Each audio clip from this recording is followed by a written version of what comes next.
Bonjour à toutes et à tous, j'espère que vous allez bien. Je vais vous faire aujourd'hui une petite vidéo sur l'hypersensible spirituel et l'amour.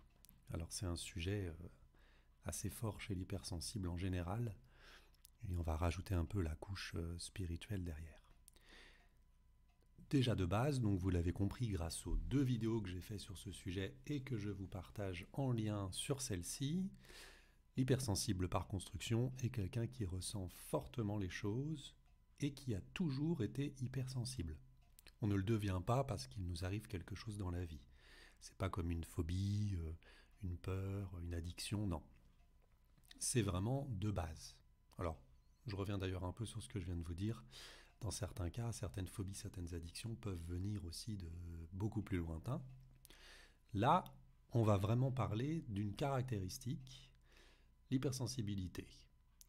En fait, cette hypersensibilité, vu qu'elle est de naissance, en fait, un hypersensible va ressentir les choses très fortes déjà dans le ventre de sa mère.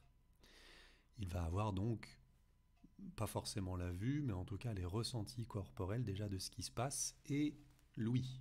Il va entendre déjà des choses. Après, effectivement, il y a des choses qui ne vont pas forcément être compréhensibles à ce moment-là, elles vont être intégrées dans notre inconscient qui est déjà présent.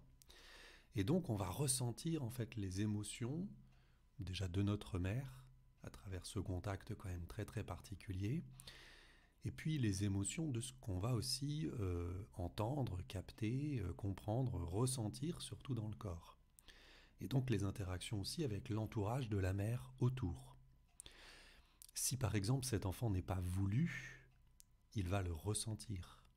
Et ça va s'ancrer en lui, et ça va ensuite créer une première blessure. On va parler des blessures dans cette vidéo aussi. Je vais vous parler de la blessure de rejet, qui pour moi semble la plus évidente pour l'hypersensible. Alors vous ne m'en voudrez pas si vous êtes habitué à entendre parler de la blessure d'abandon. Moi je vais vous parler de la blessure de rejet parce que je trouve qu'elle parle énormément dans le cas d'un hypersensible. La blessure de rejet, donc c'est vraiment quelque chose où on va se sentir rejeté. Donc là, dans le cas du bébé, il va se sentir rejeté parce qu'on ne l'aura pas voulu.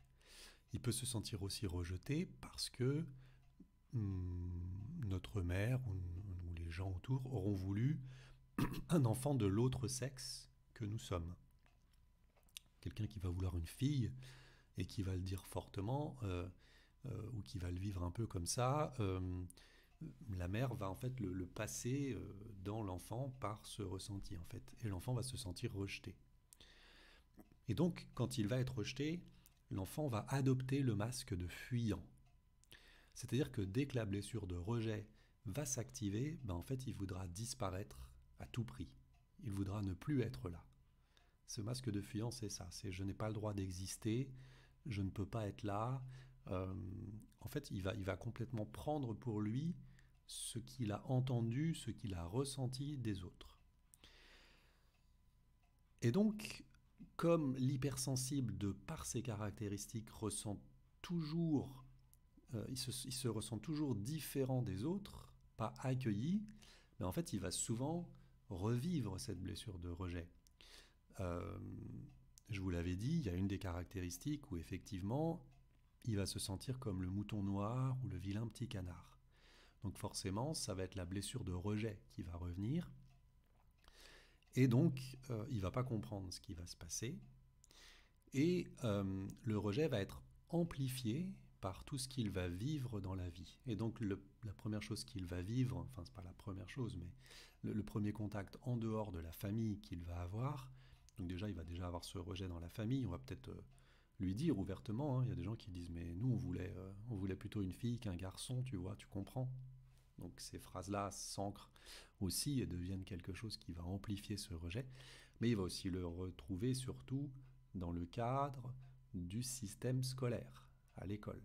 Parce que l'hypersensible va avoir une sensibilité à ne pas se retrouver, à ne pas comprendre le système scolaire, à ne pas être dans ce truc de vouloir toujours être le meilleur, avoir les meilleures notes, tout ça. Et donc, ça va créer une espèce de rejet qui là va être L'autre, par exemple, vous allez avoir le professeur qui va pas supporter l'élève parce qu'il ne correspond pas à, à la, comment dire, à la majeure partie des élèves, quoi. C'est-à-dire qu'il ne va pas rentrer dans la case, donc ça va déplaire au professeur, qui va du coup le prendre un peu en grippe, et l'enfant va ressentir le rejet.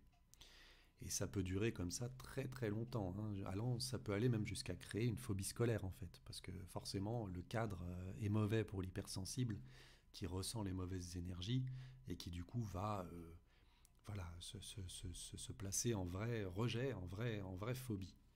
Euh, Dans toute sa vie en plus, l'hypersensible, que ça soit donc après la prochaine étape, ça va être le travail, euh, il va pouvoir avoir des éloges, on va pouvoir lui dire oh là là t'es formidable, mais s'il y a une personne qui lui dit t'es vraiment trop nul, il va prendre en compte que celle-ci et pas les autres.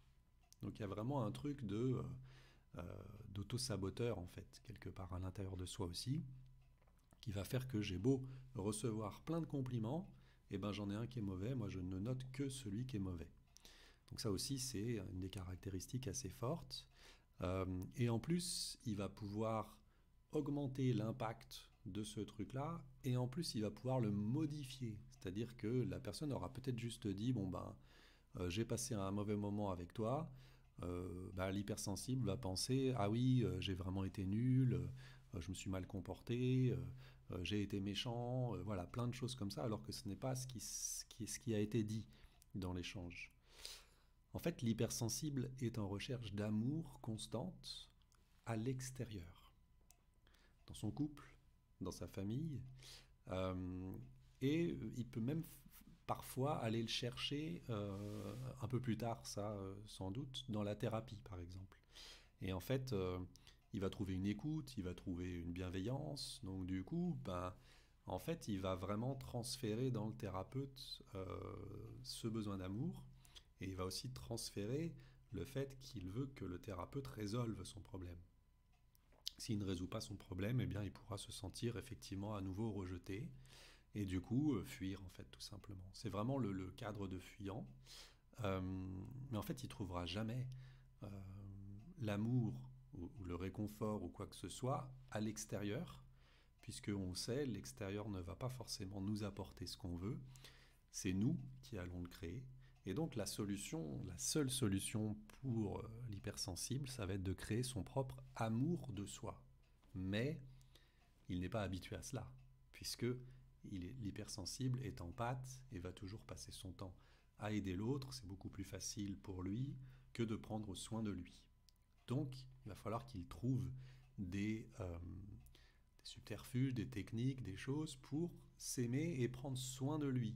Et surtout accepter qu'il ait le droit de prendre soin de lui. Parce que le monde est ainsi fait que quand on prend soin de soi, on est égoïste en fait. On nous dit, ah mais dis donc, t'es vraiment auto-centré, hein. Toi tu t'occupes vraiment de toi, tu penses qu'à toi.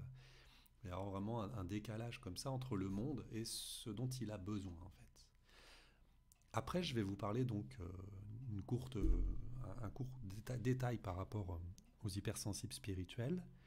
Il va y avoir d'autres choses qui vont être prises en compte parce que l'hypersensible spirituel va avoir la notion de ses vies antérieures, par exemple. Pas forcément de manière directe, c'est-à-dire il ne va pas se dire j'ai vécu des vies antérieures, non. Mais par contre, il va vivre des choses dans cette vie qui vont en fait venir de vies antérieures. Et là où certaines personnes le vivent mais ne le conscientisent pas forcément, l'hypersensible spirituel va le conscientiser. C'est-à-dire qu'il va prendre conscience, puisqu'il a la croyance que les vies antérieures existent, donc il va comprendre et se dire finalement, ben, qu'est-ce que je suis, qu'est-ce qui est vraiment ce qui m'impacte dans ma vie, qu'est-ce qui vient d'ailleurs. Donc ça c'est une des premières notions. Ensuite, l'hypersensible spirituel va avoir aussi la notion des liens karmiques. Les liens karmiques, ce sont les connexions qui se font avec des personnes que l'on a connues dans d'autres vies. Et du coup, on peut parler de famille d'âme, justement. Ça va être des gens, vous savez, ces personnes qu'on rencontre et on sait tout de suite, on se dit, il y a quelque chose qui se passe, j'ai un bon feeling avec cette personne. Et après, il peut y avoir aussi des liens karmiques où on se dit oh là là, j'aime pas du tout cette personne. Mais en fait, il y a quelque chose au-delà de ce qui se passe dans cette vie, puisque vous ne la connaissez pas, la personne. Donc certains vont vous dire c'est les hormones, c'est machin, c'est machin. Là, je ne vous parle pas de ce cas-là, c'est vraiment les liens karmiques. Et donc, ils vont être en recherche aussi, si vous entendez dans le domaine les flammes jumelles, par exemple, les âmes jumelles. Euh, Ils vont vraiment avoir conscience que cette autre personne est son âme sœur, par exemple. Et du coup, ben, forcément, ils vont transférer aussi une recherche d'amour forte dans cette personne, puisque si cette personne, qui est mon âme sœur, ne me renvoie pas d'amour, ça veut dire que, encore une fois, je ne mérite pas d'être aimé.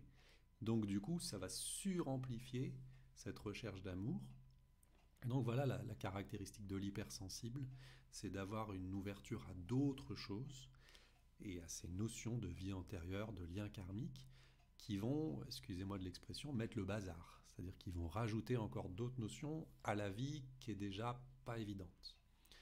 Donc, pour cet hypersensible spirituel, c'est exactement la même chose que ce que je viens de vous dire, sauf que il va falloir qu'ils prennent conscience de ce à quoi servent les vies antérieures, de ce à quoi servent les liens karmiques, puisque toutes ces choses ne sont que des expériences que l'on va vivre. Et l'univers, tout ce que vous voulez, va vous envoyer en fait ces liens karmiques, ces vies antérieures, pour que vous puissiez en prendre conscience de ce à quoi elles servent, et prendre conscience de comment elles peuvent vous aider dans cette vie.